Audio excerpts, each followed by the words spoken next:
متجوزة وجوزي مسافر برا، وعايشة في حتة غير اللي أهلي عايشين فيها، وأختي ساكنة جنبي بينها وبينها شارع. المهم رحت عندها، قعدت ساعة. حماتي كانت في الشغل وراحت تجيب حاجات للبيت ورجعت آخر النهار. فأول ما دخلت حماية قال لها دي مرات ابنك النهار كله قاعدة عند أختها، وأنا رحت الظهر ورجعت الساعة 3. وقعدت تزعلي وتقولي احنا مش فاضيين، مش بنروح عند حد، انتي فاضية لسه؟ قلتلها انا مش رايحة عند حد غريب، انا رايحة لاختي. تقولي لا وبنتي.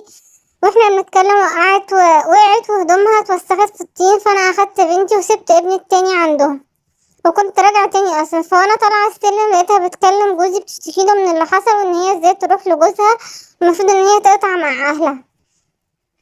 فقال لها خلاص انا مش هخليها تروح تاني عند اهلها.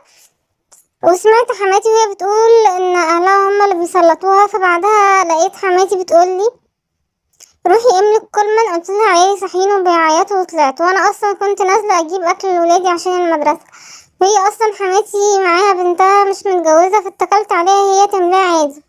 وحماتي بقى قعدت تسلط في جوزي وتقول اخواتها كل شهر بيدوها 1000 جنيه، انت بتبعت لها فلوس ليه؟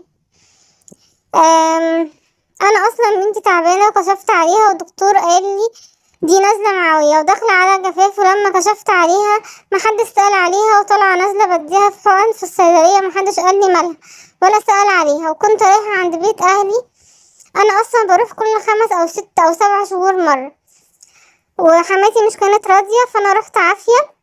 قعدت يومين ولقيتهم بيتصلوا عليا ويقولولي مش عارفه في ايه في الشقه، خلوني رجعت من العيد واخواتي جايين وكنا هنتجمع.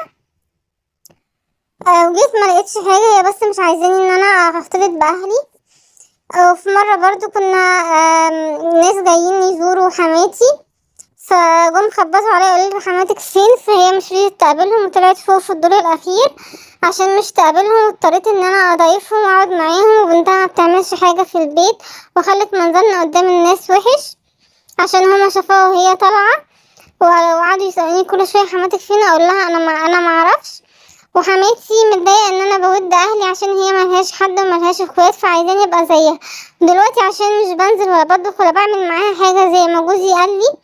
هي متضايقه وعصت جوزي عليا تاني وقال لي انزلي مع والدتي اطبخي معاها تاني واعملي معاها كل حاجه، وانا مرضتش عشان انا تعبت منها ومش عارفه اعمل ايه. وجوزي قال لي لما مرضتش قال لي روحي عند اهلك ولما ارجع هطلقك، وانا زهقت وتعبت مش عارفه اعمل ايه. يا ريت تقولوا لها تعمل ايه في التعليقات، متنسوش تعملوا لايك واشتراك. دمتم سالمين.